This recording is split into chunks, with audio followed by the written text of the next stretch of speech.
صفحہ نمبر 228 سورۃ الاعراف 9واں پارہ آیت نمبر 205۔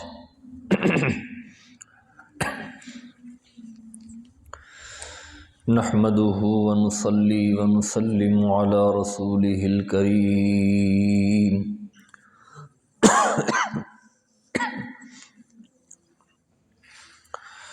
اما بعد فاعوذ باللہ من الشیطان الرجیم۔ بسم اللہ الرحمن الرحیم۔ واذکر ربک فی نفسک تضرعا وخیفة ودون الجہر من القول بالغدو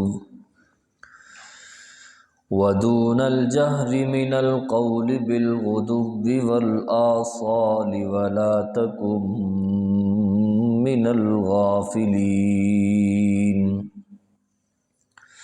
ان الذین عند ربک لا یستکبرون عن عبادته ویسبحونہ وله یسجدون۔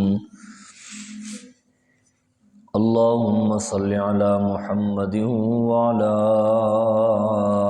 آل محمد کما صلیت علی ابراہیم وعلی آل ابراہیم انک حمید مجید۔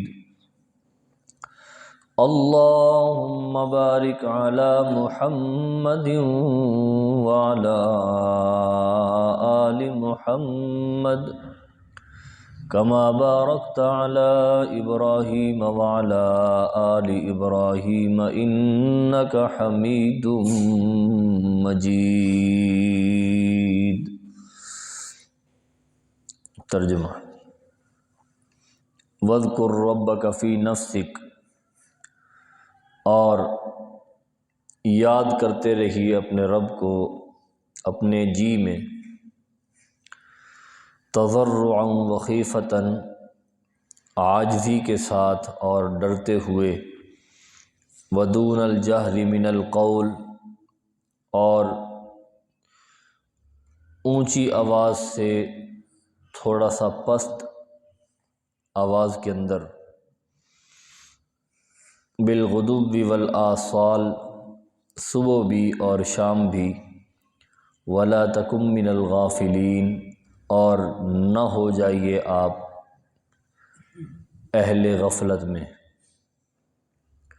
ان الذین عند ربک، بے شک جو لوگ تیرے رب کے پاس ہیں، لا یستکبرون عن عبادتہ، وہ تکبر نہیں کرتے اللہ کی عبادت سے، ویسبحونہ، اور اس کی پاکی بیان کرتے ہیں، وَلَهُ يَسْجُدُونَ، اور اسی کو سجدہ کرتے ہیں۔ جن ساتھیوں نے یہ آیت سنی ہے تو وہ سجدہ کر لیں، ان پر سجدہ واجب ہو چکا ہے، درس کے بعد کر لیں۔ نہیں، ایک ہی جگہ پہ بے شک 10 دفعہ وہ آیت سن لیں تو ایک ہی سجدہ ہوگا، اور اگر آپ اپنی زبان سے پڑھ لیں گے تو پھر آپ کے پڑھنے کی وجہ سے آپ کے اوپر دوسرا سجدہ آ جائے گا، ایک سجدہ سننے کی وجہ سے اور ایک سجدہ پڑھنے کی وجہ سے۔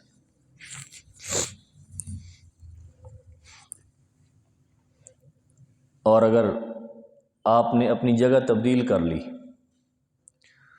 جگہ تبدیل کر کے ایک جگہ سے اٹھے دوسری جگہ پہ بیٹھ گئے، پھر آپ نے وہ آیت سن لی تو دوسرا سجدہ پڑ جائے گا۔ اور اگر جگہ تبدیل نہیں کی، وہاں سے اٹھے اور اپنے کام سے گئے، پھر آ کے وہیں پہ بیٹھ گئے، پھر آپ نے وہی آیت دوبارہ سن لی تو آپ کو دوسرا سجدہ پڑ جائے گا، پھر دوسری دفعہ سجدہ پڑ جائے گا۔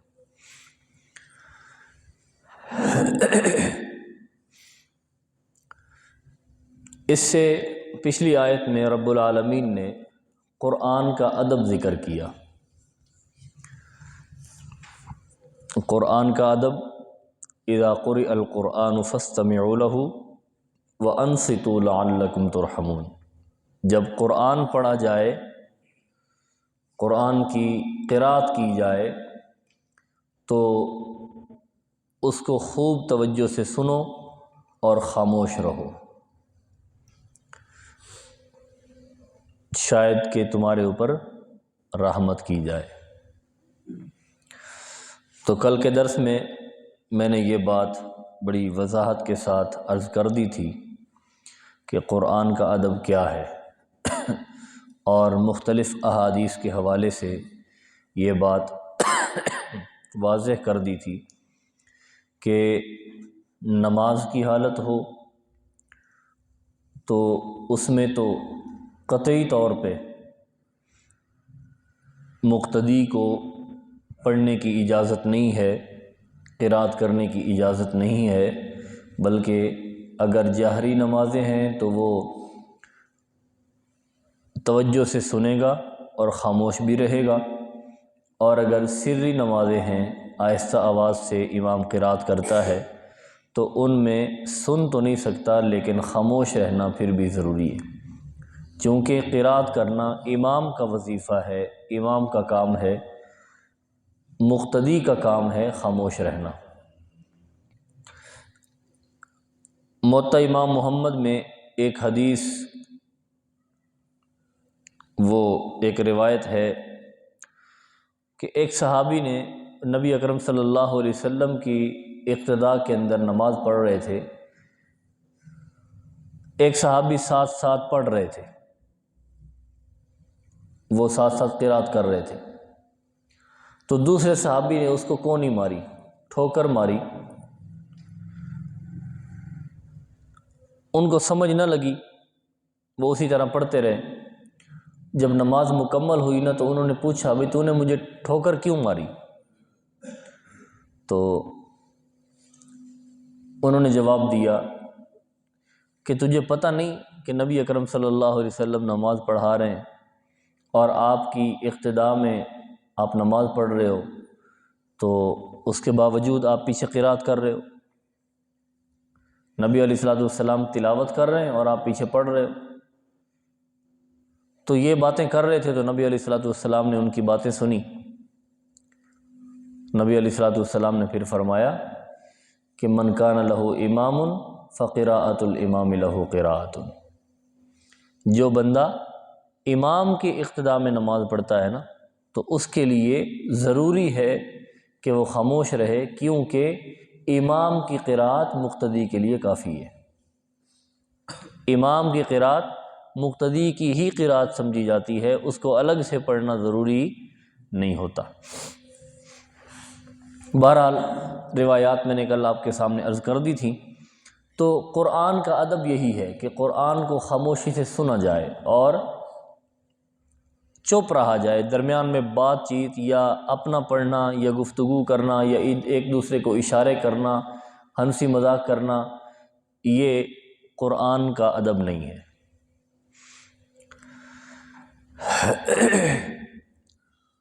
یہ سورۃ الاعراف کی آخری 2 آیات ہیں جو آج کے درس میں تلاوت کی گئی ہیں۔ ان میں بھی اسی سے متعلق حضرت عبداللہ بن عباس رضی اللہ عنہما فرماتے ہیں کہ یہ آیات بھی قرآن کے آداب کے متعلق ہی ہیں، ان میں بھی قرآن کے آداب بیان کیے گئے، اور دوسرے مفسرین اکرام فرماتے ہیں کہ اس میں قرآن کے ساتھ ساتھ ذکر کے بھی آداب ہیں۔ انسان جو ذکر کرتا ہے سبحان اللہ، الحمدللہ، اللہ اکبر، لا الہ الا اللہ، استغفر اللہ، جو بھی انسان اپنی زبان سے اللہ کے تسبیحات یا استغفار کے کلمات یا اللہ کی حمد و ثنا، بزرگی کے کلمات کہتا ہے، تو اس کے بھی آداب بیان کیے گئے۔ 3 آداب اس میں بیان کیے گئے۔ پہلا ادب یہ ہے کہ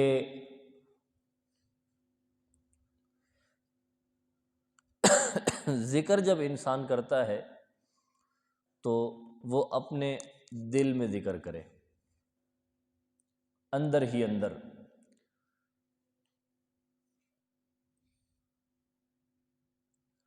خیالات میں، زبان پر بھی اگر جاری کرے اور دل بھی اللہ تبارک و تعالیٰ کی حمد و ثنا میں مشغول ہو، زبان بھی مشغول ہو، تو یہ تو سب سے افضل ہے۔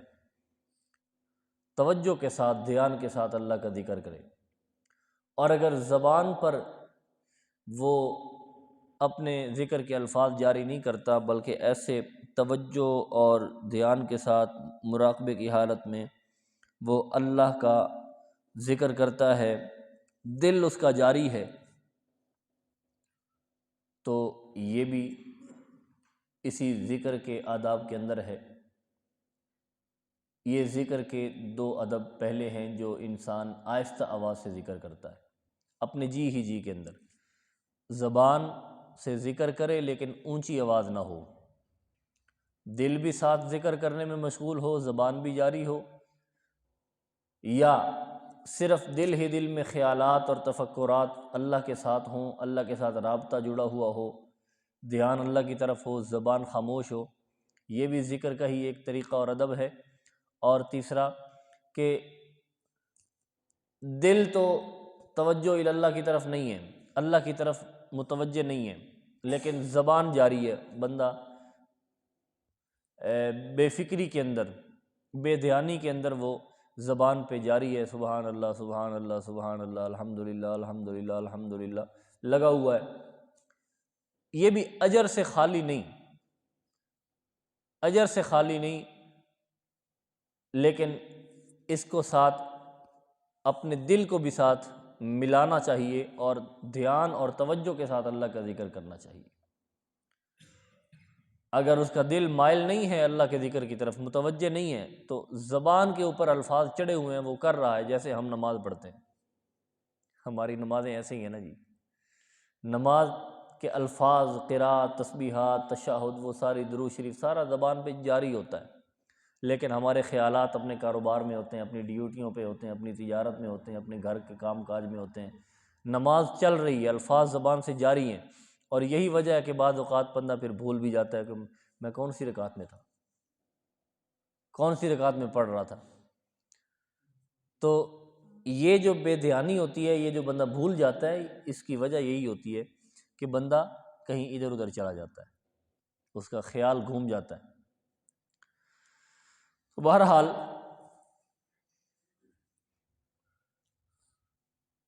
اگر بندہ زبان پر بھی ذکر جاری رکھے، الفاظ اس کی زبان پہ چل رہے ہیں، تو جاری رکھا جائے، اس کو چھوڑے نہیں۔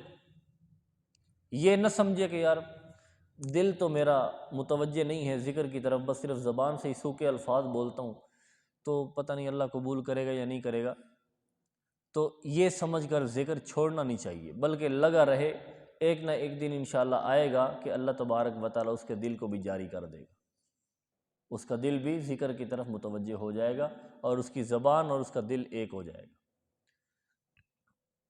لیکن اب اس کی عادت نہ بنائے، بلکہ اپنے دل کو متوجہ کرنے کی کوشش کرتا رہے، دل کو متوجہ کرنے کی، اللہ کے ذکر کی طرف، اللہ کی طرف متوجہ کرنے کی کوشش کرتا رہے۔ اسی طرح ہماری جو دعائیں ہیں، ہم نماز کے بعد جو دعا مانگتے ہیں، تو ہماری دعا میں بھی ہمارے ہاتھ بھی اٹھے ہوئے ہوتے ہیں اور زبان پہ الفاظ بھی جاری ہوتے ہیں، لیکن ہمارا نہ خیال ہوتا ہے دعا کی طرف، نہ ہمارا دل متوجہ ہوتا ہے۔ ربنا آتنا فی الدنیا حسنۃ وفی الآخرۃ، ہاتھ بھی ہمارے ایسے ہی، ہم اپنے ہاتھوں سے میل بھی اتار رہے ہوتے ہیں، رگڑ رہے ہوتے ہیں اچھے طریقے سے، ہاں جی، اور دعا بھی مانگ رہے ہوتے ہیں۔ تو یہ کوئی طریقہ نہیں ہے۔ اول تو بات یہ سمجھ لیں، دعا کی بات آ ہی گئی ہے تو میں آپ کے سامنے عرض کر دوں، نماز کے بعد، فرض نماز کے بعد اجتماعی حیثیت سے دعا منگوانا کہیں سے ثابت نہیں ہے، اونچی آواز سے دعا منگوانا یہ سنت سے ثابت نہیں ہے۔ ہمارے معاشرے میں ایک طریقہ چل پڑا ہے تو بس ٹھیک ہے، چلتا رہے، کسی صحیح حدیث سے یہ ثابت نہیں ہے کہ نبی اکرم صلی اللہ علیہ وسلم نے ہمیشہ کے لیے ہر نماز کے بعد اپنے صحابہ کرام کو دعا منگوائی۔ منگوانے کا مطلب کیا ہوتا ہے؟ ربنا آتنا فی الدنیا حسنۃ وفی الآخرۃ حسنۃ وقنا عذاب النار، وہ امام خاموش ہو جاتا ہے، سارے آمین کہتے ہیں۔ پھر جناب امام صاحب نے دوسری دعا مانگی، ربنا ظلمنا انفسنا وان لم تغفر لنا وترحمنا لنکونن من الخاسرین، سب نے کہا آمین۔ پھر امام صاحب نے تیسری دعا منگوائی، ہاں جی، یہ دعا منگوا رہے ہیں اور ساتھ ساتھ مقتدی آمین کہہ رہے ہیں۔ یہ طریقہ شرعی طور پہ احادیث سے ثابت نہیں ہے۔ فرض نماز کے بعد دعا کرنا سنت ہے، لیکن منگوانا سنت نہیں ہے، دعا کرنا سنت ہے۔ اب ہم دعا کرتے ہیں، میں اپنی دعا کرتا ہوں، آپ اپنی دعا کرتے ہیں، یہ ایک اجتماعی کیفیت بن جاتی ہے، لیکن یہ منگوانا نہیں ہے، یہ اجتماعی کیفیت بن جاتی ہے۔ میں ہاتھ اٹھاتا ہوں اپنی دعا کے لیے، آپ بھی ساتھ ہاتھ اٹھا لیتے ہیں۔ بات سمجھ آ رہی نہیں آ رہی؟ تو نہ میں آپ کو دعا منگواتا ہوں، نہ آپ میرے تابع ہیں دعا مانگنے میں۔ آپ میرے تابع اس وقت ہیں جب تک میں نماز پڑھا رہا ہوں، میں نے نیت باندھی اللہ اکبر کہہ کے، اس وقت آپ میرے مقتدی بن گئے، میرے تابع ہو گئے۔ جب میں نے السلام علیکم ورحمۃ اللہ، السلام علیکم ورحمۃ اللہ کہہ دیا، آپ میری اقتداء سے نکل گئے۔ اس کے بعد آپ بیٹھیں، تسبیحات کریں، اپنی دعا مانگیں یا اٹھ کر چلے جائیں، آپ آزاد ہیں۔ آپ امام کے تابع نہیں ہیں کہ امام دعا منگوائے تو ہم بھی پیچھے دعا مانگیں، اس کے بعد ہم فارغ ہوں۔ بات سمجھ آ رہی نہیں آ رہی؟ نبی علیہ الصلوۃ والسلام سے پوچھا کہ یا رسول اللہ، سب سے بہترین دعا کیا ہے؟ دعا کے قبول ہونے کا وقت کیا ہے؟ اور سب سے افضل دعا کون سی ہے؟ نبی علیہ السلام نے فرمایا کہ فرض نماز کے بعد جو دعا مانگی جائے وہ اللہ تعالیٰ کے ہاں جلد قبول ہوتی ہے، زیادہ قبول ہوتی ہے۔ تو اس لیے ہم فرض نماز کے بعد دعا مانگتے ہیں۔ بات سمجھ آئی نہیں؟ فرض نماز کے بعد ہم اس لیے دعا مانگتے ہیں کہ فرض نماز کے بعد اللہ کے نبی صلی اللہ علیہ وسلم نے دعا کی قبولیت کا وقت بتلایا ہے۔ تو اس کو قطعاً یہ نہ سمجھیں کہ امام کے لیے دعا منگوانا ضروری ہے، اگر امام نے دعا نہیں منگوائی تو پروپیگنڈا کھڑا کر دیں، اور جی فلاں مسجد میں تو امام دعا ہی نہیں منگواتا، چلو جی انہوں کڈو جی، وہ دے خلاف پروپیگنڈا شروع کر دینا، ہاں جی، اس کے خلاف ایک محاذ آرائی شروع کر دینا، اور اس کی انتظامیہ کو یا ان کے نمازیوں کو ابھارنا، تو یہ قطعاً درست نہیں ہے، الٹا آپ اللہ کے ہاں مجرم بنیں گے۔ تو بہرحال بات میں یہ کر رہا تھا کہ ہم دعا مانگ رہے ہوتے ہیں لیکن ہمارا دل متوجہ نہیں ہوتا دعا کی طرف، الفاظ ہماری زبان پہ جاری ہوتے ہیں۔ تو یہ ہماری اس طرح کی دعائیں کرنا یہ قیامت کی نشانیوں میں سے ہے۔ نبی علیہ الصلوۃ والسلام نے فرمایا ایک زمانہ ایسا آئے گا، ایک وقت ایسا آئے گا کہ لوگوں کی دعائیں ان کے حلق سے نیچے نہیں اتریں گی، ان کے حلق سے ان کی دعائیں نیچے نہیں اتریں گی، یعنی ان کی زبان چل رہی ہوگی لیکن ان کا دل ان کی دعا کے ساتھ نہیں دے رہا ہوگا، ان کو خود کو پتہ نہیں ہوگا کہ میں کیا مانگ رہا ہوں، توجہ کہیں اور ہے، زبان چل رہی ہے اور ہاتھ بھی ایسے مصروف ہیں، اپنے اپنے کام کاج میں انسان لگا ہوا ہے اور ساتھ ساتھ الفاظ بھی مانگ رہا ہے، دعا بھی کر رہا ہے۔ تو دعا جب انسان مانگے تو توجہ اور دھیان کے ساتھ مانگے، اللہ سے مانگ رہے ہیں، اور جب ذکر کر رہا ہو تو ذکر بھی انسان توجہ اور دھیان کے ساتھ کرے کہ میں کس ذات کا تذکرہ کر رہا ہوں، کس ذات کی حمد و ثنا کر رہا ہوں، متوجہ ہو کر اچھے انداز سے اللہ کا ذکر ادا کرے، ذکر کرے۔ یہ پہلا ادب ہے۔ وَاذْكُرْ رَبَّكَ فِي نَفْسِكَ، اپنے نفس کے اندر، اپنے جی کے اندر ہی۔ 8ویں پارے میں اسی سورۃ الاعراف میں رب العالمین نے فرمایا ادعوا ربکم تضرعا وخفیا، اپنے رب سے دعا کرو عاجزی کے ساتھ اور آہستہ آواز کے ساتھ۔ تو دعا کرنا وہ بھی آہستہ انداز سے افضل ہے، اور ذکر کرنا وہ بھی آہستہ آواز سے افضل ہے۔ تو پہلی بات میں نے کیا بتلائی کہ صرف دل سے اللہ کے ذکر کی طرف متوجہ ہونا، یہ بھی ایک ذکر کا طریقہ ہے۔ دوسرا طریقہ، زبان اور دل دونوں جاری ہوں اللہ کے ذکر کے اندر، یہ دوسرا طریقہ ہے۔ تیسرا طریقہ، صرف زبان ذکر میں جاری ہے، دل متوجہ نہیں ہے، یہ بھی ذکر کا طریقہ ہے، لیکن یہ سب سے ادنا درجہ ہے ذکر کا۔ زبان چل رہی ہے، اس کا دل اللہ کی طرف متوجہ نہیں ہے۔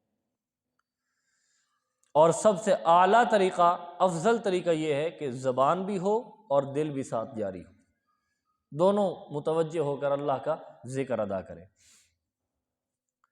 اور دوسرا ادب تضرعاً، عاجزی کے ساتھ، گڑ گڑاتے ہوئے، تضرعاً عاجزی کے ساتھ۔ انسان کی کیفیات بھی، چہرے کی، اعضاء کی، وجود کی کچھ کیفیت بھی ایسی ہو کہ بندہ جھکا ہوا ہو اللہ کی طرف، عاجزی کے ساتھ، کہ جو جس ذات کا وہ ذکر کر رہا ہے وہ بہت بڑی ذات ہے۔ جیسے آج کوئی بندہ، کوئی فقیر کسی بندے کے سامنے کھڑا ہو اور اس سے مانگ رہا ہو تو سب سے پہلے کیا کرتا ہے؟ حضرت جی اللہ نے تانوں بڑا کچھ دیتا، اس کی بڑائیاں بیان کرتا ہے، تانوں اللہ نے بڑیاں تواڈے تے رحمتاں کیتیاں، اور اس کے سامنے کیسے جھکا ہوا ہوتا ہے، گڑ گڑا رہا ہوتا ہے، منتوں والی کیفیت ہوتی ہے اس کی، ہے یا نہیں ایسے؟ منتیں کر رہا ہوتا ہے، گڑ گڑا رہا ہوتا ہے، اور بعض اوقات تو رو پڑتا ہے اس کے سامنے، رو پڑتا ہے اپنے حالات بیان کرتے ہوئے۔ تو فرمایا تضرعاً، ایسے عاجزی کے ساتھ، ایسے گڑ گڑاتے ہوئے اللہ کا ذکر کرو کہ اللہ کو تمہارے اوپر اتنا ترس آئے نا کہ اللہ کی رحمتیں برسنی شروع ہو جائے۔ وخیفتاً، اور تیسرا ادب خیفتاً، کہ اللہ سے ڈرتے ہوئے، خوف بھی ہو اللہ کا تمہارے اوپر، اس خوف کے اثرات ہوں۔ اور خوف کے اثرات میں کیا ہے؟ جس کے اوپر خوف طاری ہوتا ہے، ڈر ہوتا ہے نا، وہ اونچی اونچی آوازوں سے نہیں بولتا، بلکہ ڈر ڈر کے آہستہ آہستہ آواز سے بول رہا ہوتا ہے، اس انداز سے۔ ودون الجہر، اور دوسرا طریقہ جہر ذکر کا، وہ جو پہلا طریقہ تھا وہ آہستہ آواز سے ذکر کرنے کا، اور یہاں پہ دون الجہر سے دوسرا طریقہ ذکر کرنے کا، کہ بہت اونچی آواز سے ذکر نہ کرے، ہو اللہ اللہ اللہ اللہ، وہ سپیکروں میں شروع ہو جائے، پورے محلے کو سنائے۔ یہ طریقہ شرعی طور پہ صحیح نہیں ہے۔ اللہ تبارک و تعالی ہمیں صحیح انداز سے ذکر کرنے کی توفیق عنایت فرمائے۔ بعض مساجد میں سپیکر کھول کر اس انداز سے ذکر لوگ کرتے ہیں، میں اب اس کی مثال نہیں دے سکتا کیونکہ وہ اللہ کا نام لے رہے ہوتے ہیں، لیکن اگر بندہ توجہ سے اس کو سنے نا تو سمجھ رہا ہوتا ہے کہ کچھ اور ہی مخلوق بول رہی ہے۔ سمجھ آ رہی؟ کبھی آپ اس کی طرف توجہ کریں گے، پتہ نہیں یہاں پہ تو میں نے ابھی تک نہیں سنا، فیصل آباد میں تو یہ بڑی عام روٹین تھی، سپیکر کھول کے اللہ ہو اللہ ہو اللہ ہو، اس انداز میں شروع ہو جاتے۔ اب جب وہ زور لگاتے تھے نا ہو پہ تو محسوس ہوتا تھا کوئی اور مخلوق بول رہی ہے۔ اللہ کے نام کو اس انداز سے بگاڑنا اور اللہ کے نام کے ساتھ اس طرح ذکر کرنا، اونچی آوازوں، قرآن نے تو کہا ہے دون الجہر، اونچی آوازوں سے ذکر نہیں کرنا، آہستہ آواز سے ذکر کرنا۔ اگر اونچی آواز نکالنی بھی ہے تو اس انداز سے اونچی ہو کہ وہ جہر نہ بنے، ہو آہستہ ہی، لیکن تمہیں سنائی دے کہ میں ذکر کر رہا ہوں، ساتھ والوں کو ذکر سنائی نہ دے، اس انداز سے۔ اور تلاوت کا بھی یہی معمول ہونا چاہیے، چونکہ حضرت عبداللہ بن عباس نے فرمایا کہ یہ آیات بھی تلاوت کے متعلق ہیں، قرآن کی تلاوت کے متعلق اور آداب بیان کیے جا رہے ہیں۔ تو اگر بندہ قرآن مجید کی تلاوت کر رہا ہے تو اس میں بھی یہی معمول ہونا چاہیے کہ بہت اونچی آواز سے تلاوت نہ کرے، اس انداز سے تلاوت کرے کہ اپنے آپ کو سنائی دے۔ ساتھ انسان سویا ہوا ہے، اس کے آرام میں خلل نہ ہو، کوئی بیمار پڑا ہے اس کو پریشانی نہ ہو، یا اس کے دل میں ریاکاری نہ آئے۔ امام اعظم ابو حنیفہ رحمہ اللہ تعالیٰ فرماتے ہیں کہ اگر کوئی بندہ اونچی آواز سے ذکر کرنا چاہتا ہے یا تلاوت کرنا چاہتا ہے تو اس کے لیے بھی یہ شرط ہے کہ اس کے دل میں ریاکاری پیدا نہ ہو۔ اگر اس کے دل میں ریاکاری پیدا ہونے کا خطرہ ہو کہ فلاں بندہ میری آواز کو سن کر تعریف کرے، یار بڑی پیاری آواز ہے، اس نیت سے اگر وہ اونچا پڑے گا تو یہ شرک خفی کے زمرے میں آ جائے گا، ریاکاری کے زمرے میں آئے گا، اور ریاکاری حرام ہے، اس لیے وہ آہستہ پڑھے تاکہ اس کے دل میں ریاکاری کا شبہ نہ ہو۔ اور دوسری شرط یہ ہے کہ دوسروں کو، ساتھ والوں کو پریشانی نہ ہو، بے آرامی نہ ہو، بے سکونی نہ ہو، تکلیف نہ ہو، اس انداز سے وہ ذکر بھی کرے اور اس انداز سے وہ قرآن کی تلاوت بھی کرے۔ بات سمجھ آ رہی ہے نہیں آ رہی؟ وَلَا تَكُن مِّنَ الْغَافِلِينَ۔ اچھا، بالغدو والآصال، فرمایا صبح بھی اور شام بھی،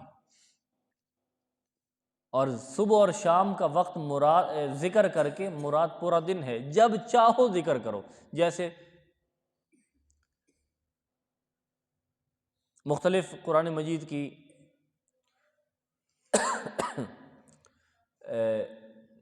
آیات میں ہے، مشرق اور مغرب کا لفظ بولا جاتا ہے لیکن مراد پوری دنیا ہے۔ لفظ مشرق اور مغرب کا بولا جاتا ہے لیکن پوری دنیا مراد ہے۔ تو اسی طرح یہاں پہ صبح اور شام کا لفظ بول کر پورا دن مراد لیا جا رہا ہے، کیونکہ دن کا کچھ حصہ صبح کے اندر آ جاتا ہے اور دن کا کچھ حصہ رات کے اندر، ڈھلتے ڈھلتے رات کے اندر پہنچ جاتا ہے۔ تو جب جی چاہے اس وقت اللہ کا ذکر کرو، اور کوشش کرو کہ چلتے پھرتے اپنی زبان کو اللہ کا ذکر کے ساتھ تر رکھو۔ وَلَا تَكُن مِّنَ الْغَافِلِينَ، اور ذکر چھوڑ کے غافلین میں مت ہو جانا۔ معلوم ہوا کہ جو بندہ اللہ کا ذکر چھوڑتا ہے یا قرآن کی تلاوت چھوڑ بیٹھتا ہے تو وہ بندہ غافلین میں شمار ہو جاتا ہے۔ اس لیے رب العالمین نے یہ نصیحت فرمائی کہ اللہ کا ذکر بھی نہ چھوڑنا، قرآن کی تلاوت بھی نہ چھوڑنا۔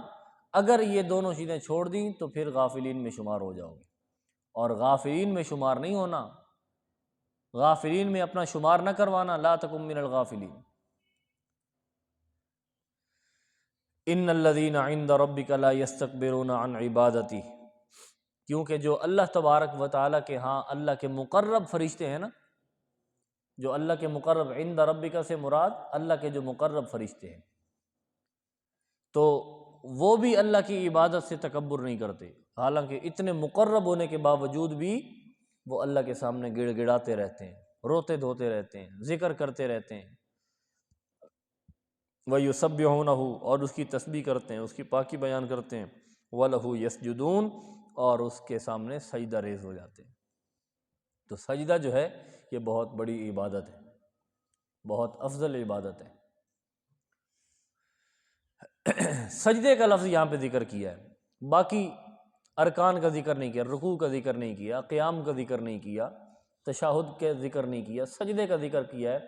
تو مفسرین کرام نے لکھا ہے کہ سجدہ چونکہ نماز میں بہت افضل عبادت ہے، اس لیے سجدے کا لفظ بولا گیا۔ حدیث پاک میں آتا ہے، نبی اکرم صلی اللہ علیہ وسلم نے فرمایا، اقرب ما یکون العبد ان یکون ساجدا للہ، اللہ کے ہاں بندہ جو ہے وہ سب سے مقرب اور سب سے قریبی اس وقت ہوتا ہے کہ جب وہ اللہ کے سامنے سجدے میں پڑا ہوتا ہے، تو وہ سب سے اللہ کا قریبی شخص وہ ہوتا ہے، اللہ کے بہت قریب ہوتا ہے وہ بندہ جو سجدے کی حالت میں ہو۔ تو اس لیے امام اعظم ابو حنیفہ رحمہ اللہ تعالی فرماتے ہیں کہ سجدہ زیادہ سے زیادہ سجدے کیا کرو۔ تو سجدہ جہاں پہ زیادہ کرنے کا تذکرہ ہے تو وہاں پہ مراد یہ ہے کہ نوافل زیادہ پڑھا کرو، صرف سجدہ کرنا مراد نہیں بلکہ نوافل کی کثرت کرو، چونکہ نوافل کی کثرت ہوگی تو ظاہر بات ہے ہر رکعت میں 2 سجدے ہوتے ہیں، تو 2 رکعتوں میں 4 سجدے ہو گئے، تو نوافل کی کثرت کرو گے تو تمہارے سجدے بڑھتے چلے جائیں گے، اور جو بندہ سجدہ زیادہ کرتا ہے تو وہ اللہ کے ہاں مقرب ہوتا چلا جاتا ہے، اللہ کے ہاں اس کا مقام بڑھتا چلا جاتا ہے۔ اس لیے ہر انسان کو چاہیے کہ فرائض کے ساتھ ساتھ اپنی نفلی عبادت کے اندر بھی زیادتی کرے۔ اللہ تبارک و تعالیٰ انہی نفلوں کی نماز کی، نوافل نماز کی وجہ سے قیامت کے دن جو اس کے فرائض کے اندر جو کمی کوتاہی رہ جائے گی اللہ ان نوافل سے پوری کر دے گا۔ اللہ تبارک و تعالیٰ ہمیں عمل کی توفیق عنایت فرمائے۔